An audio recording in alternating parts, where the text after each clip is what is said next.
I thought you all might kind of enjoy a presentation about shipwrecks, even though when I proposed this topic to folks way up the chain, I kind of thought they would say, what are you talking about, shipwrecks on a ship? But they said, yeah, that sounds like fun.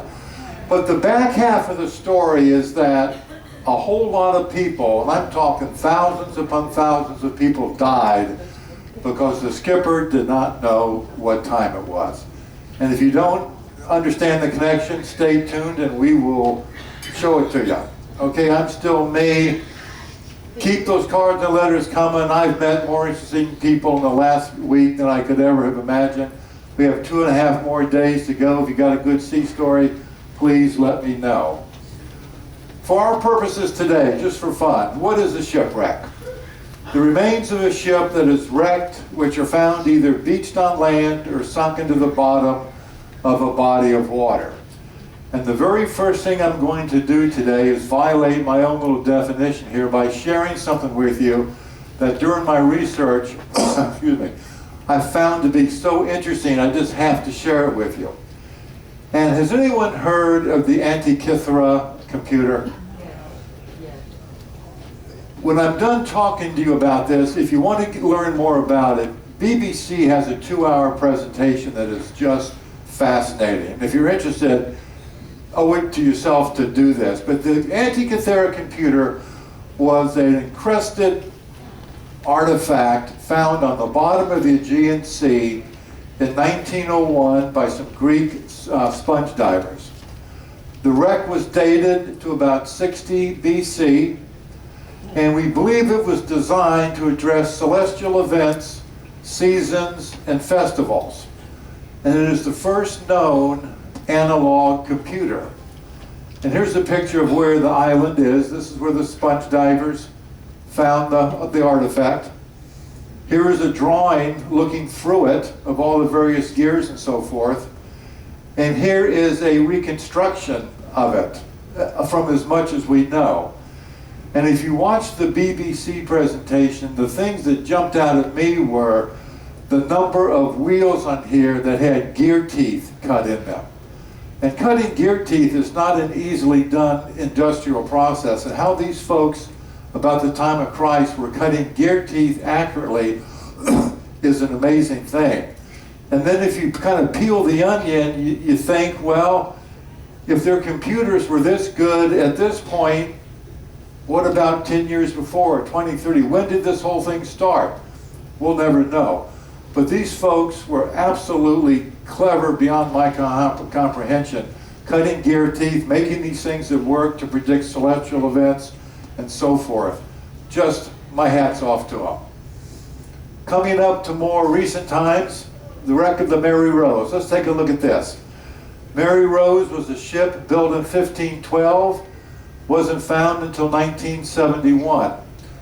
She sailed in the service of King Henry VIII, and she was a carrack type ship. Now you've heard me mention the term forecastle before. This is a great illustration of a forecastle on a ship, where soldiers and Marines would go to shoot down on the ships next to them. Forecastle, after castle. Over time, the forecastles were cut down on ships, and that part of the ship became the forecastle, an morphism for a forecastle. She was sunk in 1545 in the Solent, which we'll take a look at in a second, in a battle versus the French. She was raised in 1982, 140 feet long, 40 feet wide, pretty squat little ship. And check this out, had as many as 800 men aboard her. Now, I don't mean to imply that this ship just sailed around with 800 people on it.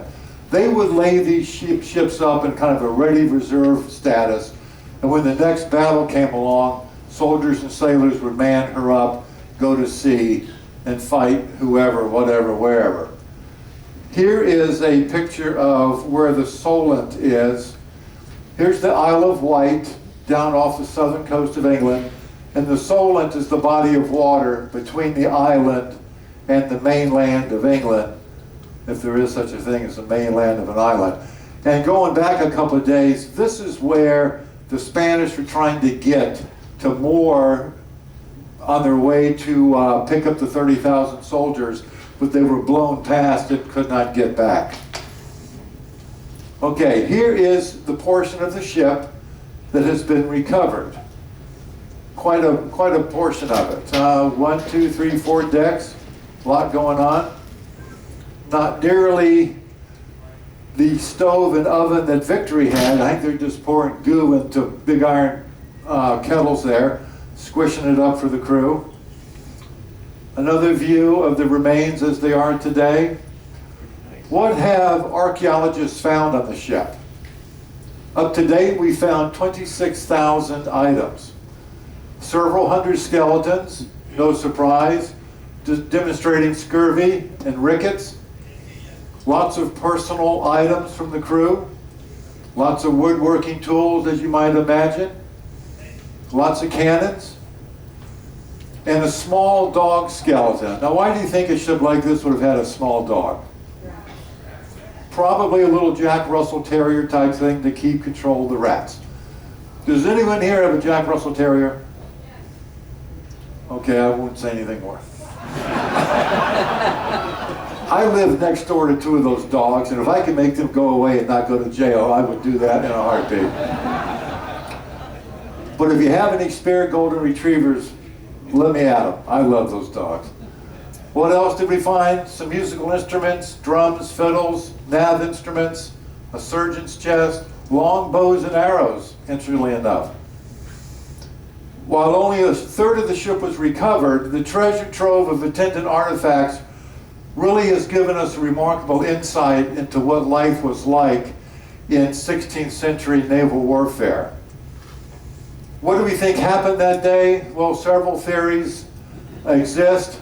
The most prevalent being was the ship was turning, got caught by a gust of wind, the gun ports leeward, downwind, dipped underwater, the ship flooded. But it got worse. Between the forecastle, the forecastle, and the aftercastle, they had rigged a large net. You may recall seeing that aboard Victory, that they rigged nets there to keep things from falling down above, hurting the crew down below. It was also a way to keep the other ship's boarders from coming aboard the ship. This ship had rigged a net like that and trapped the crew, and only 35 people out of many, many hundreds survived. But why, after a 30-year successful career, did the ship all of a sudden sink? She had undergone a recent refit, a lot of topside weight had been added, and gun ports were less than 3 feet above the waterline. And my guess is the gun ports weren't particularly watertight. And as one of my skippers who used to be a submariner used to say, you got to keep the water out of the people tank. And so low gun ports did her in. They tried to salvage her. The Brits, being remarkable engineers, had an interesting process. They would position barges over the wreck, and at low tide, they would attach hooks to wherever they felt they had to.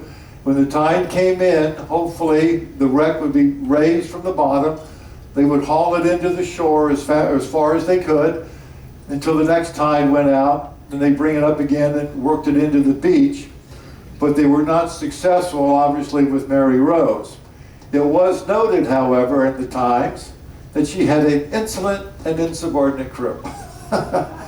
Salvage was attempted shortly after she sank, again unsuccessfully.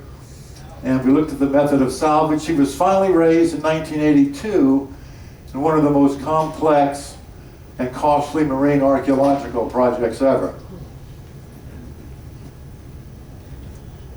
And here's her hulk today. Next one is very similar, and a lot of you all have probably seen this, Talking Vasa in Stockholm. How many folks have seen? This is remarkable. This is about the turnout I get everywhere I go. 10 years ago or so, I was at my desk. My older daughter calls up, Daddy, Daddy, Daddy, have you ever been to Stockholm? This is really cool. This is the most incredible thing I've ever seen. My daughter, who's not terribly emotional, was so excited seeing the Vasa and was wondering if I had ever seen her I had not. But she said it's incredible. And everywhere I go, I say, how many have seen her? Easily 2/3 of the audience says yes. Is it worth a trip? Yes. Thank you, I appreciate that. Now I have a reason to go to Sweden. On Vasa's very first voyage, she was caught by a gust of wind. Where have we heard this before? Heeled the ship until gun ports were underwater. Ship flooded and sank in about 20 minutes with the loss of about 30 lives. Bad design. Now what's embarrassing about this is this ship was the special project of the King of Sweden. He was involved with the design, construct, and the first sail. Very embarrassing for the boss. She was raised almost intact 300 years later. And here she is in the museum. I'm kind of wondering how they are keeping the wood from decomposing. Are they spraying it with chemicals and water? No? Okay. Here's a picture of her stern. The ornateness of the woodwork is just spectacular. A brief aside for another Jeopardy term. Tumble home. Tumble home is the feature of a ship's hull that makes it narrower up higher. Relevant to nothing, but I thought I'd throw that in there because someone's going to win $200 one day on Jeopardy. Vasa, another picture of a remarkable transom of a ship. Well, I guess I got to go see that ship someday. Forward up to about 1707 to one of the most remarkable shipwrecks in Western time, the Scilly naval disaster of 1707. Happened in September. On that day, England lost 4 large ships and about 1,800 officers and sailors. Why? They didn't know where they were accurately enough to prevent the accident. But something good did come of this. Big results. Stay tuned. The admiral of the fleet down there that day, here are the Isles way down to the southwest off of Land's End, was a fellow named Sir Cloudesley Chauvel. My first question to you good folks is, who in the world would name their kid Cloudesley? I bet he got his little butt kicked more than once on the playground. Here comes Cloudesley, let's get him! Okay, interesting story. In those days, they didn't know where they were very well, but they knew they didn't know where they were. There was no false pretense here. So when ships of the Royal Navy were sailing together, what they would do is the navigator of each ship would send to the flagship sometime during mid-morning where that ship's navigator thought they all were. The flag navigator, the admiral's staff navigator, would take all these inputs and put his best guess on and then take to the boss, here's where I think we are given all the inputs. Story goes that this conference was being held on board the flagship on some given day, and the navigator said, sir, I think we're here. And the story goes that some poor little deck seaman heard this and said, excuse me, sir, Seaman Brown here, I think that actually was his name, I'm from these waters, I don't think we're there, I think we're here. Net result, poor kid was arrested for treason and hung within the hour, body thrown into the English Channel. Hence my dad's favorite saying, no good deed goes unpunished. The ships run aground. Admiral Sir Cloudesley is found 99% dead on a beach in Cornwall, wearing some really big garish rings. The locals rob him of his rings and leave him to die, so maybe there is karma. But something good happened to this, and we'll come back to that in a second. Another interesting example of massive damage due to not knowing where you were. George Anson voyage aboard HMS Centurion. He departed England with a squadron of ships in September of 1740. His mission was to go around South America, I guess from your perspective, into the Pacific to do whatever the Admiralty wanted him to do. Took him 6 months to get to Ushuaia. 6 months to go the length of the Atlantic Ocean. He hit a storm at the very tip of South America that lasted 58 days. He did not get any star sights, moon sights, or sun shots for 58 days, but he was convinced he was sailing west into the Pacific Ocean. No sun for 2 months.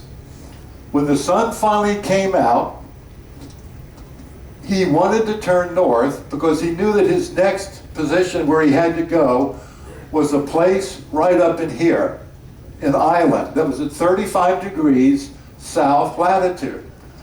Figuring that after 2 months he certainly must have cleared the tip of South America, he turns north, bumps into South America.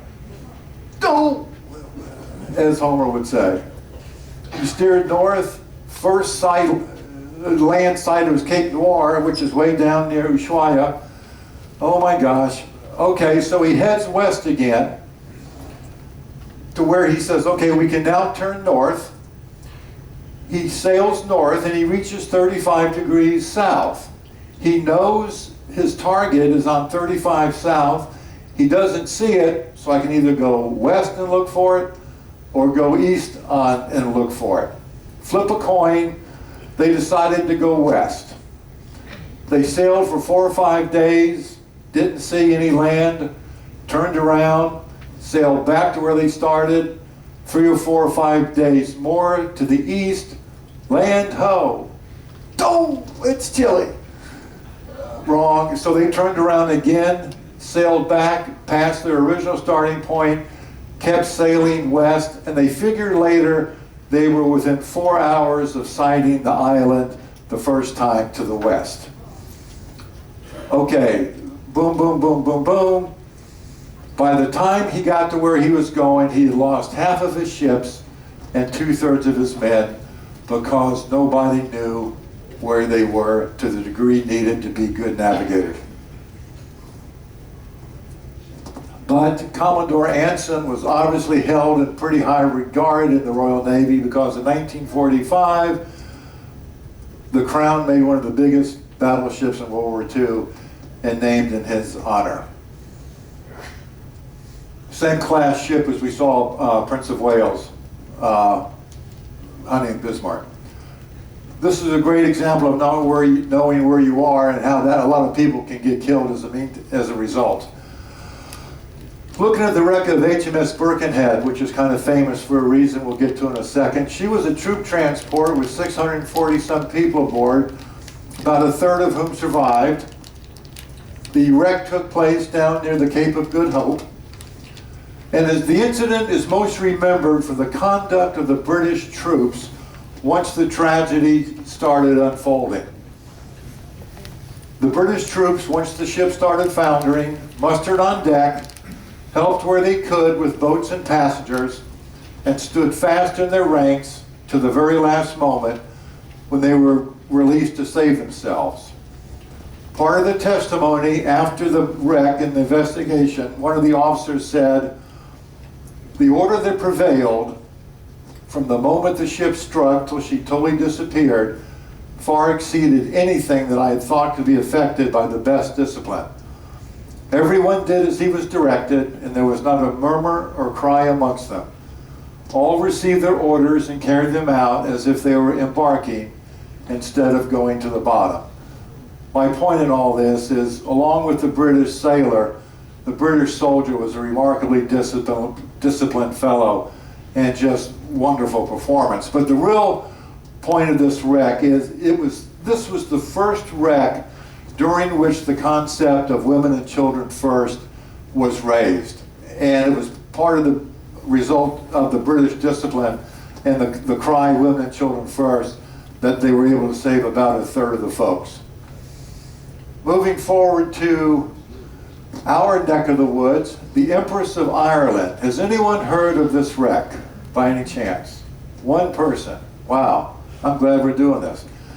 May of 1914, in the St. Lawrence River, just 2 years before Titanic sank, the worst peacetime maritime disaster in Canadian history.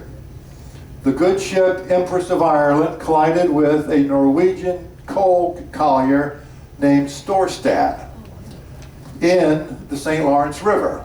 And that's where it happened, up near the lighthouse. Empress of Ireland was a good-looking ship. She was about to start her 96th voyage, departing Quebec City on May 18th, headed for Liverpool. Not garish, but a nice ship on the inside. Here's her first-class entrance and first-class dining room, commanded by a fellow named Henry Kendall. This was his first voyage as the captain of a ship. I'm not sure if he's a fun kind of guy or not, but I'm sure a capable mariner. But what happened that night? This happened at about 1 o'clock in the morning. Remember, no radar, no sonar, all we had was eyeballs. Empress was standing down or out the St. Lawrence Seaway. Storstad was coming in. Both captains, who both lived, each reported afterwards they saw the other ship at about 8 miles distance. Each reported the other was just barely off his port bow. They both agreed on that. Empress, feeling constrained by the shoreline, said, I need to turn left to get back into good water. So Empress turns left. Storstad apparently didn't notice that. So what happens next? Of course, the one thing you don't want, fog rolls in. Boom, they can't see anything. But all they knew is what they had when the fog rolled in. Empress had come left, Storstad was coming in, and Storstad later said, well, in order to give her a wider berth, I'm going to come right, left, right, boom. Clang in the middle. Bad news, bad juju. Empress of Ireland sank in 14 minutes. Loss of over 1,000 lives of the 1,477 on board. Sadly, only 4 of 138 children lived. An entire Salvation Army band perished. And the immediate starboard side list precluded the use of the port side lifeboats because they were just banging against her hull, could only use half the boats. And like Nurse Jessup, there was a fellow named William Clark who had been a stoker aboard Titanic and lived, obviously, and was a stoker aboard Empress of Ireland, and he also lived through that. Lucky guy. Here's the bow of Storstad a day or so later, not too badly damaged. The ship now, Empress of Ireland, lies on 130 feet of water. She was rediscovered in '64, is a popular dive site, but now a historical site, and divers are not allowed to take souvenirs from the wreck. Anyone here from the greater Los Angeles, Santa Barbara area in California? Okay, here we go. Tragedy at Honda. Does this ring a bell? September 1923, Point Honda, California, near Santa Barbara. The worst peacetime loss of ships in the history of the U.S. Navy. I'm embarrassed to bring this one to you. We lost 7 ships, and I hate to say only 23 men, but when you see what happened, we were lucky on that count. A squadron of destroyers was transiting from San Francisco down to San Pedro. The Navy had a new radio direction finding beacon system they'd installed, and they were using it to, when this station had a bearing of such and such, we would turn to this course and so forth and so on. And they were coming down the coast using these new radio bearings, and somewhere near Point Honda, the Commodore, the fellow in charge of the squadron, just didn't believe that he was supposed to make this next turn when the such and such beacon had a such and such a bearing, which in fact it did. He failed to turn, and we'll show you pictures in a second, but incredibly nothing came out of this. No improvements, no betterment. It was just, oh shucks, let's not do that again. Here's a picture of one of the ships that ran aground. This is what we call the old four-piper destroyers, for obvious reasons. But what if you were the Commodore looking down on your squadron and it looked like this? 1, 2, 3, 4, 5, 6 ships in the picture. And the fact that we only lost 23 men was, I think, very fortunate. Here's little 296. Here's a couple more. And these guys could walk ashore just about. Just awful. I mean, can you imagine losing every ship in your squadron? Wow. Moving on to the Great Typhoon of 1944, December of 44, Admiral Halsey sailed his 5th Fleet right into the eye of a monster hurricane. We lost USS Spence, USS Monaghan, and USS Hull.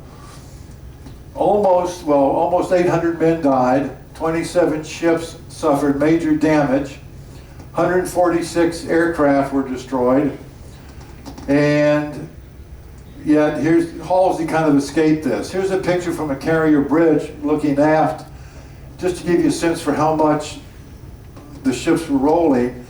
And if these planes ever broke loose, there would be absolute you-know-what to pay, because if those avgas tanks ever broke, you got aviation fuel on the deck and a spark, you were in serious, serious trouble. Here's a picture of a hangar deck scene. This is a TDF Avenger, the kind of plane that President Bush the First flew. 120,000 bucks, total junk. I'm sure over the side. So what happened? A board of inquiry was held. There were no official sanctions handed out to Halsey, because Nimitz knew that Halsey was really popular with the American public, and that Nimitz, knew that the public wouldn't go for Halsey being cashiered. So we did cashier Halsey. This was right after Halsey got suckered by the Japanese away from the Battle of Leyte Gulf, leaving my father's ship to take 18-inch holes from the battleship Yamato. Again, not Halsey's greatest day, but who am I to cast stones? Moving forward, here's a famous one we've all heard of, I suspect, USS Indianapolis, heavy cruiser, good-looking ship. She was sunk by a Japanese submarine in late July of 45 after having delivered little boy atomic bomb parts to Tinian. Interestingly enough, she'd steamed from San Francisco to Pearl Harbor with the parts, and I think her transit is still the highest speed transit for a surface ship on record, 29 knot average. Indy sank in 12 minutes. Of a crew of, let's say, 1,200, 300 died immediately or went down with the ship. The rest were in the water.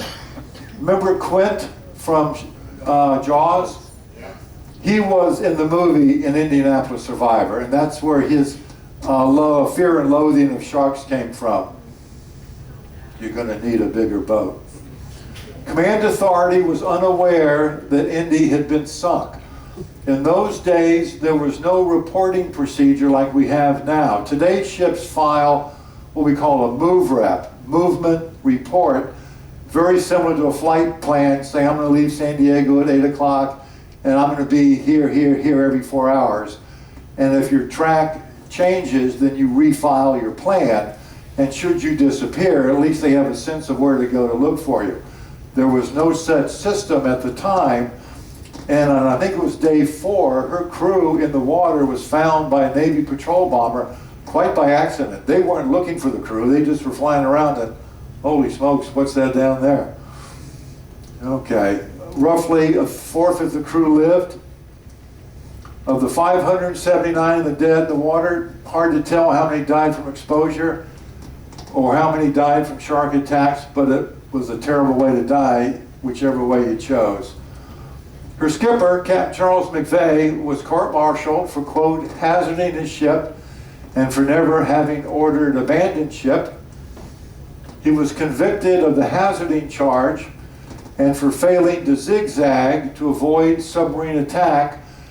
The submarine skipper was actually brought to the trial, and he said would not have made any difference. I would have gotten him whether he had zigzagged or not. but that didn't make an impression on the court. Again, Admiral Nimitz, good-hearted soul that he was, cleared the conviction and returned Captain McVeigh to duty. And then he retired with 30 years of service and committed suicide in 1968 at age 70. I suspect just being weighed down just terribly for having lost his ship and 3/4 of his crew. But it was her loss that was the impetus for the origin of the Navy's MOVE-REP system, so something good did come out of that. I was asked just yesterday, are you going to talk about the Andrea Doria and the Stockholm? Of course we are. July of '56. Folks, I remember this like yesterday. I was 7 years old, much a mini mariner, thought I was pretty cool. Life magazine really went to town on this one. And I can still remember the pictures in Life magazine from this. 2 ships in calm weather, in fog. The ships just were not interpreting their radar picture correctly. Nobody else for tens of miles around. Clang. Just totally unfortunate. 51 dead, 46 and 5. A young lady named Linda Morgan began her journey on Andrea Doria, ended her journey aboard Stockholm. She was in her bunk. Stockholm's bow comes screaming through her stateroom, literally picks her up, brings her onto Stockholm. Stockholm disengages. She was unhurt. And she was also the daughter of a CBS news broadcaster who made the conscious decision to keep that story out of the news and not tell the public about it. Why, I'm not sure, but it was a conscious decision on his part. Ships were in the fog, incorrect interpretation of radar. Interestingly, Stockholm, having been renamed numerous times, was just decommissioned and scrapped within the last couple of years. She steamed all these years under different names, and I've seen the video of her being towed down the Thames in England to be scrapped.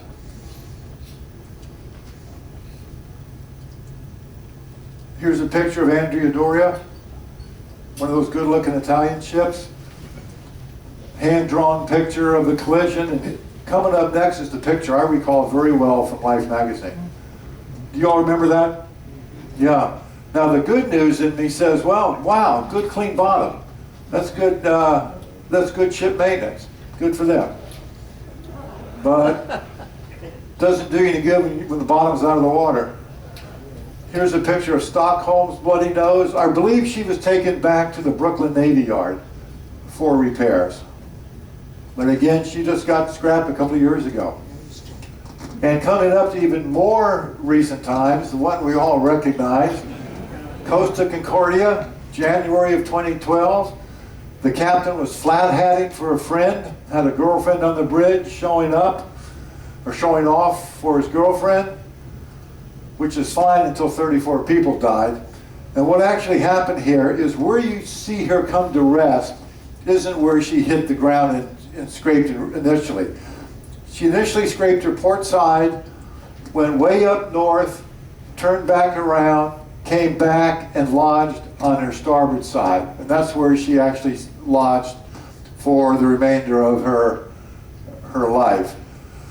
34 folks died because of that. Just unforgivable and almost unbelievable.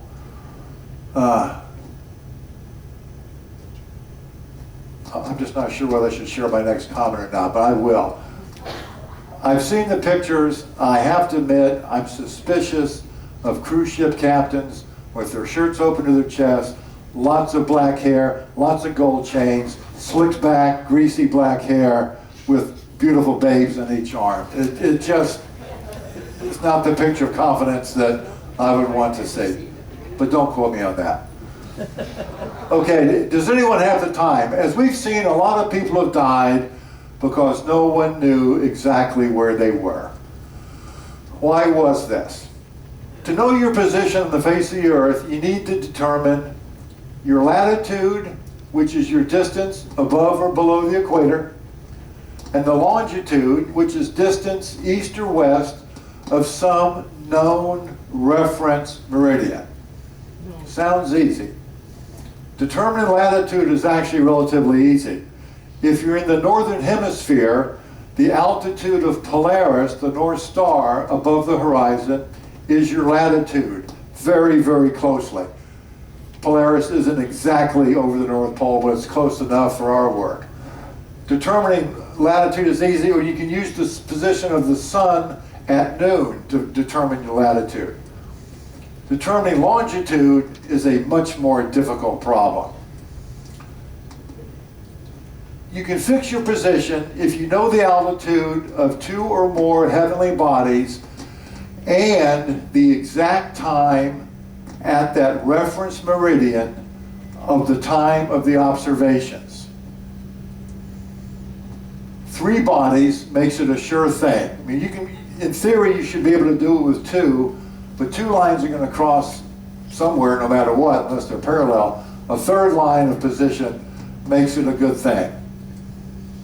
It's a complicated spherical trig problem, and I am absolutely amazed at the people who were able to figure out how to do this. Now, it didn't happen overnight. This was an iterative thing over hundreds of years, but some really smart people figured out how to do this. When I was in school doing celestial nav, it was the most painful thing I have ever done in my life. If you've ever seen an IRS form, that is kindergarten compared to celestial nav.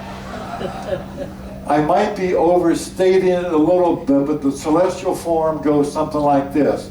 Time of observation.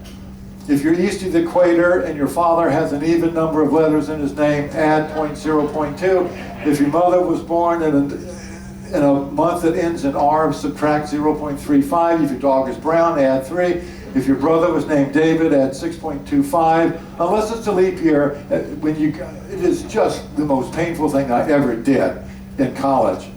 And I could never reduce a star to a line of position in less than 40 minutes. And by then we were 40 minutes downrange. And to get 3 of those was 120, so that was 2 hours. So it wasn't graceful. For me, it was hard. Okay, the problem is no one knew how to ascertain Greenwich Mean Time, the time at that reference meridian, accurately enough to do navigation.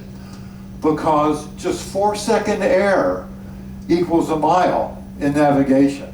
If your clock is just 4 seconds off from Greenwich, you're going to be at least a mile off. Big problem. As a result of the silly Chauvel shipwrecks, Parliament passed the Longitude Act of 1714 offering various rewards. £10,000 if someone could invent a clock that would keep you to within 1 degree, 60 miles of where you are. Doesn't seem very accurate to me, but they were desperate. £15,000 to within 40 miles, and £20,000 to within 30 miles. Well, another British engineer genius carpenter named John Harrison said, okay, I'll take that challenge. He spent his entire adult life trying to solve this problem. He finally produced a chronometer up to the task and finally received his prize money just 3 years before his death, but he did in fact receive 23,000 plus pounds over the course of his lifetime because he was getting close as the projects went along. His first clock he called H1 for Harrison, 1735. It took him 5 years to make. 4 foot by 4 feet by 4 feet, weighed 75 pounds. This clock still runs.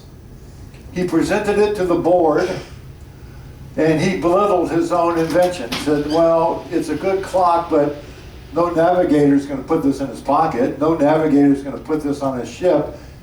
Good clock, just not reasonable. Then he made H2. Took him 2 more years to make. Can you imagine the parts in this thing and the measurements and the design work? Slightly smaller, weighed 86 pounds. Tested beautifully. Harrison didn't like it. Not practical. No navigator could take that to sea. The clock still runs. Then he went to age 3.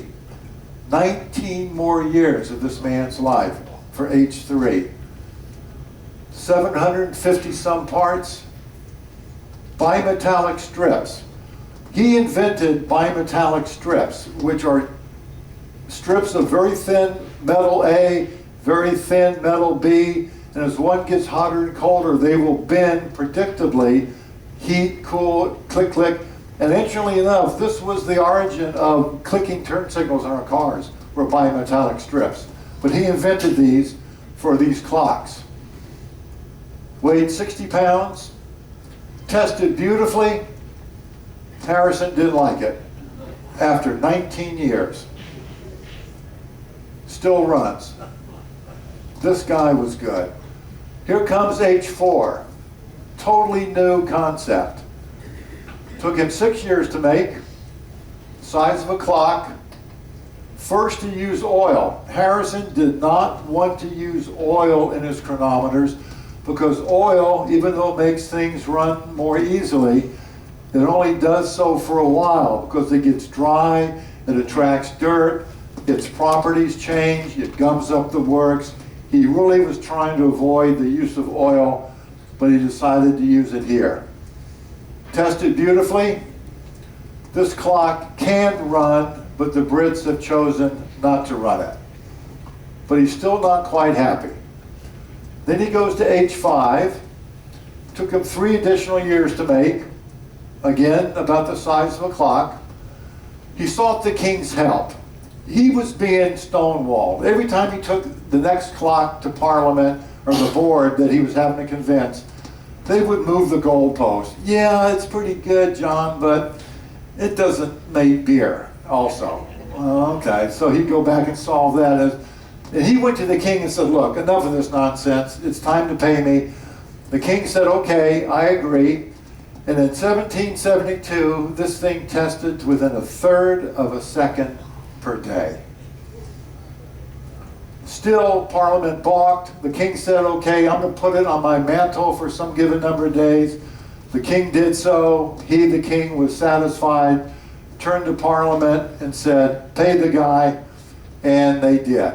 But the problem again, after this was all said and done, every one of these was handmade. They were terribly expensive, and some of these clocks cost us 1/3 as much as the ships they were sailing on. So ship companies didn't want to buy these things. No, but it took a long time to make them cheaply enough to where they became effective on ships and cost effective. And I'm going to end up today's presentation with another cute little kind of a human thing. RMS Warramoo was transiting from Australia to England late in the 19th century. And the navigator looked at his charts and saw something kind of neat. And he went to the captain and said, if you allow me to put the ship right here later in the day, we're going to do something really neat. And he explained to the captain what his plan was, and the old man said, yeah, that sounds like fun, let's do that. And so what they did aboard Warramoo is by positioning the ship on the equator at the international dateline, he was in 2 different days, in 2 different months, in 2 different years, in 2 different centuries, in 4 different hemispheres. Now, that's kind of neat, but does anyone see a problem with this? Well, we'll give him the fudge. That's not the problem. The first year of a century is year 01. The last year of a century really is 00. And I went to many sources to see if maybe it was reported incorrectly. No, apparently 99 really is when it happened, so maybe we need to scratch the 2 different centuries part, but it's still a good story. I think that is the last one today. It is. Folks, thank you again. Flag me down anywhere, anytime. I'm here to tell sea stories and listen to yours. Thank you very much. Tomorrow it is or the day after San Juan,